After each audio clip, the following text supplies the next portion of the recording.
안녕하십니까. 시사열전 진행자 최용수입니다. 다수의 국민들은 개헌 문제를 귀찮은 천덕꾸러기로 취급하고 있습니다. 물론 먹고 살기 힘든데 무슨 개헌이냐고 따지는 서민들의 눈총을 마냥 비난할 수는 없습니다.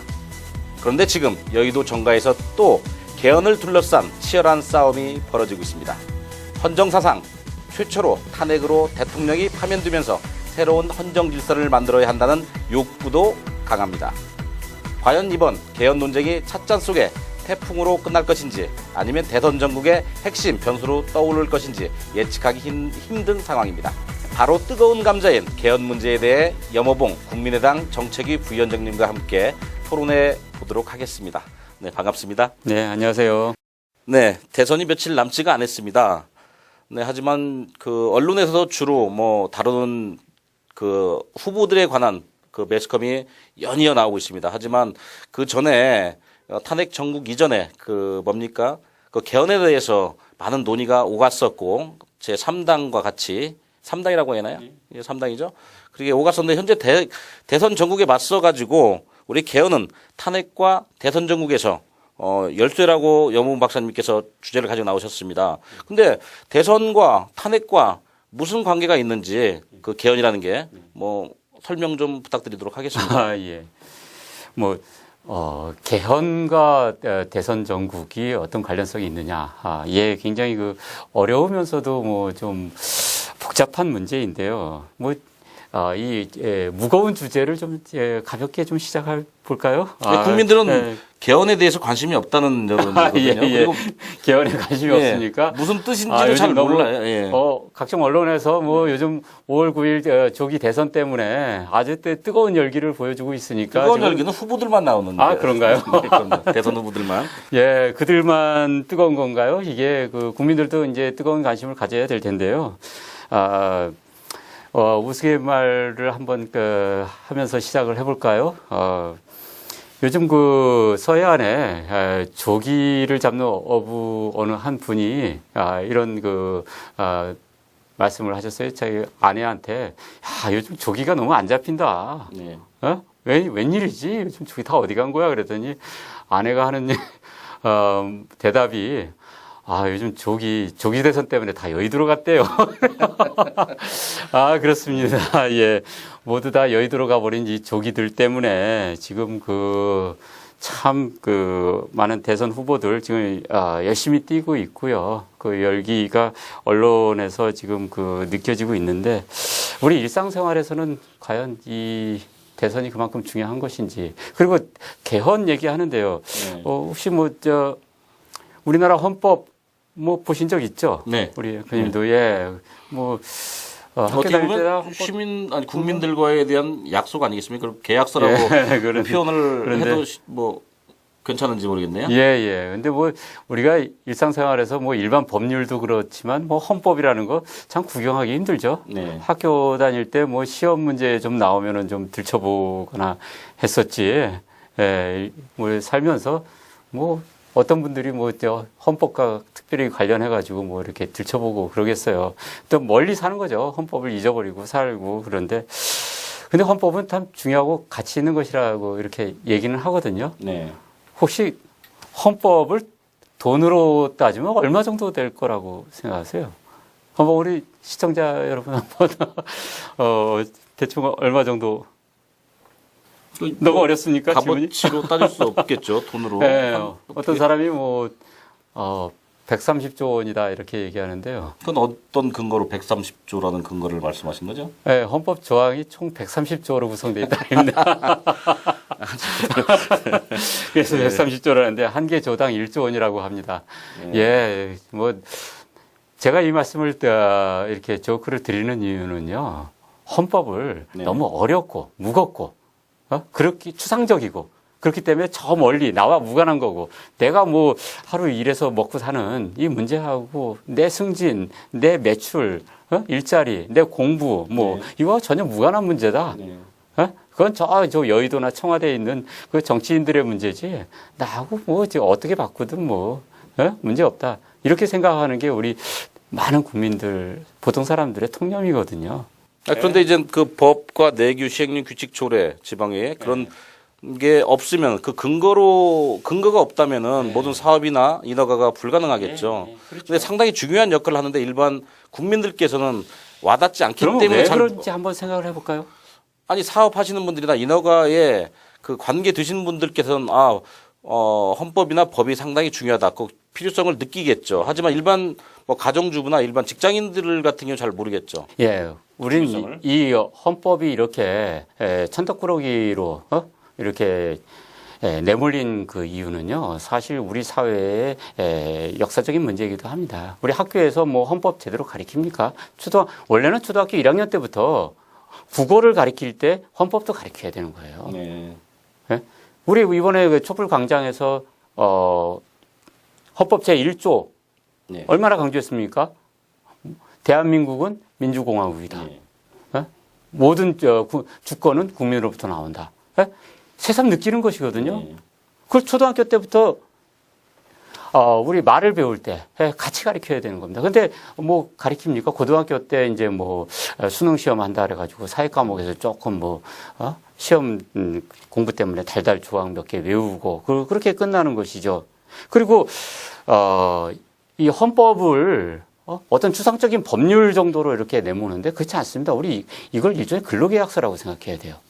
네. 대한민국 5천만 국민이 다 이 대한민국 국가라는 하나의 회사를 만들면서요 근로계약서를 하는 겁니다. 이 회사한테 권한을 얼마를 주고 네가 일을 하고 내가 너희들 회사한테 그 대한민국이라는 종업원들이죠. 종업원에는 이제 그 대통령이 있고 국회의원들이 있고 사법부가 있고 이렇습니다. 그 종업원들한테 얼마의 보수를 주고 네가 얼마의 권한을 가지고 일을 해라. 내가 보수를 이렇게 해서 노동을 해가지고 내가 돈을 벌어가지고 주겠다라는 근로계약서예요. 그럴 때 일할 때 니들이 우리한테 어떤 그 권한을 행사할 수 있고 우리를 올가맬 수도 있고요. 때로는 주인을 올가매기도 하는 거죠. 그러면 우리가 그 국민이 갑이고요. 이쪽 그 정부 기관들이죠. 행정부, 대통령, 뭐 국회, 사법부, 이 의회 이런 것들은 을이에요. 그러니까 갑과 을 간에 권리 의무, 돈을 주고 여긴 노동을 하는 이런 근로계약서인데요. 이거 근로계약서를 체결해놓고는 국민이 관심이 없어요. 맞습니다. 갑인데 돈은 자기가 주면서요. 근데 갑과 을이 바뀐 것 같지 않습니까? 바로 그렇죠. 네, 갑과 을이 바뀐 것 바뀌어 같아요. 있는 거죠. 본인들에 대한 권력을 위한 정치인들만을 위한 법이 더 존재하고 있습니다. 그분들을 지금 위해서 그 법도 네. 개정을 할 때 보면은 본인들을 대기업을 위한 또 정치 그렇죠. 권력을 위한 그 법으로 고쳐놓고 가고 있다. 그런데 네. 우리 앵커님 말씀하신 대로요. 네. 갑과 을이 거꾸로 됐다. 네. 이렇게 말씀하세요. 맞습니다. 그러면은 그 왜 거꾸로 됐는지를 따져야 되는 거죠. 그 거꾸로 된 원인은 을이 권력을 일부러 뺏어간 것이 아니라 네. 갑이 너무 과다한 권력을 을한테 준 거예요. 그렇죠. 예. 그 과다한 권력에 대한 규정을 헌법에다 다 만들어 놓은 겁니다. 그거를 국민들이 무시하고 있어요. 그리고는 왜 그렇게 과다한 권력을 행사해서 국민들을 짓밟고 왜냐하면 특정한 재벌이라든가 그쪽하고 정경유착돼 가지고 다 해먹고 그다음에 국민을 오히려 짓밟고 뇌물을 받고 부패하느냐 권한을 남용하느냐 이렇게 막 원성을 해요. 과다한 권력을 줘놓고는 거기를 원성한단 말이죠. 그러면은 그 근본의 원인은 이 과다한 권력을 을한테 줘가지고 우리가 뭐 그 고양이한테 생선을 맡긴다 그러죠. 예, 그런 식으로 위험한 권력을 을한테 줘놓고는 이 조항을 바꿀 생각은 하지 않고 을 보고 똑바로 해라. 안 그러면 촛불 들고 나가겠다. 또 탄핵하겠다. 이렇게 협박해가지고는 맨날 피곤한 거죠. 네. 예? 먹고 살아야 되는데 일해야 되는데 맨날 촛불 광장 나가서 이 국가적 이 낭비가 얼마나 이 기업이 맨날 기업으로 따지면 맨날 파업하는 거예요. 네. 촛불 가는 거. 우리가 그 지난 그 가을부터 지금까지 탄핵 정국 이루면서 얼마나 많은 국민들이 뭐 그 광화문 광장 뭐 전국적으로 뭐 1,000만이 나갔다 그러지만 5천만이 다 나간 거나 마찬가지예요. 거기다가 또 반대 집회로 뭐 태극기 집회다 한다면서 이게 얼마나 굉장히 많은 사회적 비용입니까? 기업으로 따지면 맨날 파업하고 농성하고 이러는 건데 이거를 근원적으로 해결하기 위해서는 이 근로계약서를 고쳐야 된다. 근데 왜 근로계약서를 고치는 것이 왜 이렇게 어렵냐? 그것은 을 주도로 이루어지기 때문에 그래요. 을이 네. 뭡니까? 정치권 아닙니까? 여의도에 300명의 예, 국회의원들과 국회의원들께서 뭐 우리 지난해 박근혜 전 대통령이 국회 시정연설 가가지고 개헌 또 꺼내들지 않았습니까? 네. 갑자기 뭐 정략적으로 뭔가 대통령이라든가 국회 정당이 주도해가지고 뭐 의원 내각제가 더 낫니 뭐 대통령 임기를 어떻게 해야 되느니 뭐 선거제를 바꿔야 되느니 이러면서 막 바람을 잡아요. 아니 그건 본인들의 이해타산을 따지기 그렇죠. 위해서 득과 실을 그 본인들이 계산하겠죠. 그렇죠. 정치권에서 뭐 일단은 임기라는 게 있으니까 주어진 임기를 본인들한테 조금이라도 그 임기에 좀 손해를 본다고 생각하면은 반대하겠죠. 그리고 또 여야 또 대치 전국이 또 있겠고요. 여야가 또 맞지가 않잖아요. 자기네들 입장에 입맛에 맞게끔 되지가 않고. 그 때문에 결국은 그 키는 사실 여의도 300분 국회의원들이 죽이는 거 아니에요? 아, 그렇죠. 그분들이 어떻게 보면 의리지 않습니까? 의리고 좋은 국민을 위한 정책을 위해서 뭡니까 그 법 발의도 하고 개정도 하게끔 주어진 임무를 해야 되는데 그걸 남용을 한다.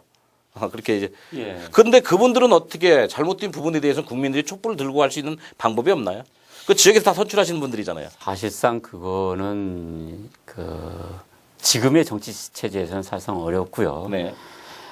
우리가 이 진정 국민 즉 갑의 입장에서 필요한 개헌을 하려면 우리가 우선 헌법이 뭔지 개헌을 왜 해야 되는지에 대해서 국민적 공감대가 이루어져야 돼요. 근데 지금의 언론이라든가 정치권에서 또 학교에서 계속 헌법과 개헌에 대해서 가르치는 건요. 굉장히 왜곡된 지식들을 가르치는 겁니다. 그러니까 잘못된 걸 배우니까 사람들이 잘못된 생각을 하고 있고요. 그 잘못된 생각 하에서 움직이니까 전혀 헌법 개정은 이루어지지 않고 이루어지더라도 맨날 그 을만을 위한 개헌, 그 권력자를 위한 개헌이 이루어지는 거죠. 그러니까 개헌의 문제를 이제는 그 국민들이 자신네들의 근로계약서 의무만 잔뜩 짊어지고 권리는 이만큼밖에 없는 그런 잘못된 근로계약서를 뜯어 고쳐야 된다 하는 갑 주도의 그런 개헌이 시동이 돼야 되는데 우리 역사상이요. 지금까지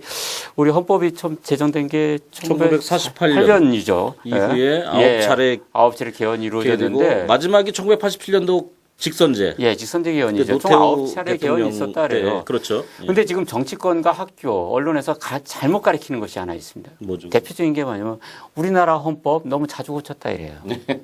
네? 뭐 평균 수명이 한 5년도 안 된다. 그렇죠. 그리고 87년도에 제정한 현행헌법 직선제 개헌을 하면서 민주항쟁 해가지고 쟁취한 시민헌법이기 때문에 상당히 좋은 헌법이다. 특히 어느 논객이 이 TV에 출연을 해가지고 대담 프로그램에서 이런 말을 한 적이 있습니다. 우리 헌법이 뭐가 문제냐? 현행헌법 참 민주헌법이다. 헌법을 안 지키는 대통령과 같은 정치인이 문제지. 헌법이 언제 부패하라 그랬냐? 그렇죠. 그러면서 헌법은 아무 죄가 없다. 근데 왜 자꾸 헌법을 나무래느냐? 헌법이 입이 있으면은 뛰쳐나와가지고 주먹을 한번 휘두르고 싶다. 이렇게 말씀하셨는데요. 이런 식으로 가리키니까 언론이 이렇게 방향을 잡으니까 국민들이 개헌을 무시하게 되는 겁니다. 그건 잘못된 것이죠. 헌법이 문제가 없다고요? 그렇지 않습니다. 현행 헌법은 독재 헌법입니다. 예를 들어서 어떤 거를 그냥 어떤 건지 좀 찝어서 좀 말씀해 주십시오. 독재라는 그 대목이 있을 거 아니에요? 헌법 제1조에서는 민주공화국이다. 주권은 국민으로부터 나온다. 이렇게 선언하고 있지만은 이 독재냐 아니냐의 여부는요. 그런 추상적인 규정에서 나오는 것이 아닙니다. 우리가 갑이 을을 고용했어요. 입법부, 사법부, 행정부라는 국가기관을 구성을 했습니다. 거기다 권한을 주는데 권한을 나누어서 행사하게끔 해야 되는데 행정부가 특히 행정부의 수반인 대통령이 과도한 권력을 행사할 수 있는 그런 근거를 헌법조항에다 다 만들어 놨어요. 그러니까 우리 말에서부터 우러나옵니다. 우리는 박근혜 정부, 노무현 정부 이렇게 그렇죠. 말을 하죠. 맞습니다. 여러분 언론에서 잘 보세요. 미국에서 뭐라고 합니까? 오바마 행정부라고 합니다. 행정부죠. 행정부랍니다. 그렇죠. 행정부에. administration이라는 용어를 써요. 네네. 정부는 government입니다. 네. government, 정부의 권력을, 즉 시민이 근로계약서라는 헌법을 체결을 해서 government를 만드는데 그것을 입법, 사법, 행정부라는 3부로 나누고 권력을 철저히 분리를 해야 돼요. 네. 왜냐하면 권력이 이 상권 분립이라는 원칙에 의해서 나눠지지 않고 한 부가 우월적으로 다른 부의 권력을 자기 거로 행사를 하는 영역이 커지면 커질수록 그것은 독재 권력으로 흐릅니다. 그러니까 우리나라 같은 경우는 지금 헌법에 보면은 정부 해가지고 입법부, 사법부, 행정부 이렇게 나옵니다. 그러니까 대통령이 국가의 원수라는 조항부터가 우선 상당히 독재적 요소고요. 그걸 대통령에 대한 제왕적인 권력을 부여하는 근거 조항으로 일단 사용되고 대통령이 입법부, 사법부, 행정부의 수반이면서 사실상 입법권을 사실상 행사할 수 있어요. 뭐냐? 법률안 제출권이죠. 네. 예, 그렇죠. 대통령제라는 국가 하에서 대통령이 입법부의 고유 권한인 법률안 제출권을 갖고 있다. 이거 상당히 문제 있는 겁니다. 사실상 대통령이 입법부를 쥐 통제하는 거예요. 그렇죠. 그러면 이게 문제가 뭐냐면 우리가 잘못 가리키고 있는 거예요. 대통령제는 상당히 전국이 안정되고 의원내각제는 전국이 혼란스럽기 때문에 의원내각제로 우리나라는 가서는 안 된다. 이런 식으로 계속 언론에서 떠듭니다. 네. 그거 잘못된 겁니다. 대통령제가 더 굉장히 위험합니다. 어떻게 보면요. 대통령제에서 이 여당이 야당보다 의석수가 적을 때 굉장히 위험해요. 그렇죠. 예. 예, 이 대통령제는 이 보통 그 내각 책임제와 달리 이 내각이 입법부와 연관성을 안 갖게 되거든요. 그러면은 연립정부라는 구성의 원리가 잘 작동하지 않는 게 대통령제예요. 그랬을 때 여당의 의석수가 야당보다 더 적은, 즉 여소야대가 됐을 때 지금 우리나라 헌법에서 탄핵에 대한 규정을 갖고 있죠. 그렇죠.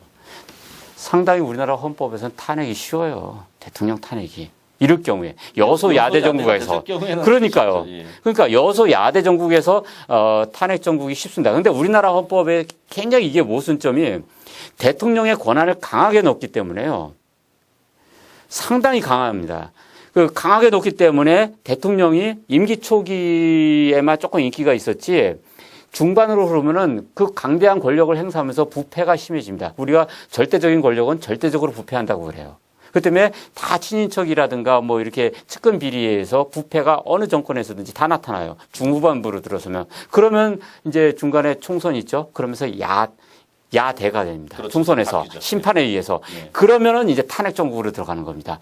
탄핵이 우리나라는 상하 양원제를 채택하고 있지 않거든요. 그렇죠. 단원제예요. 그러면 국회에서 3분의 2 이상 찬성이면 돼요. 네, 그렇죠. 예. 그렇기 때문에 야대가 됐을 때 탄핵이 이루어질 가능성이 높고요. 더군다나 헌법재판소의 판결로 이루어지는데 9명의 헌법재판관에 의해서 이게 탄핵 심판을 인용하도록 이렇게 판결을 내리는 이 구조도 상당히 모순적입니다. 그 앞분이 국민의 뜻이겠죠. 5천만의 국민의 뜻으로 받아들여. 그런데 그러니까요. 이게 그 국민이 가장 원하는 건요. 그 탄핵을 원하는 것이 아니라 그 대통령이 합법적으로 국민의 선택을 받아서 선출이 됐으면은 5년간 정상적으로 그리고 깨끗한 행정부를 운영을 해달라는 것이지 중간에 이렇게 그 뇌물로 해가지고 나가달라 파면되는 걸 원하는 건 아니거든요. 그런데 과도한 권력을 주면은 반드시 부패하게 돼 있다. 지금 그 대선 전국에서 잘못된 판단을 하고 있습니다. 많은 국민들이. 누가 더 깨끗할 수 있느냐. 이거 그렇게 생각하시면 안 돼요. 어느 후보가 더 깨끗할 수 있느냐. 모든 후보는 다 부패할 가능성이 있는 겁니다. 모든 사람은, 모든 정치인은 다 부패할 수 있어요. 절대적인 권력이 주어지면 절대적으로 부패합니다. 반드시 부패해요.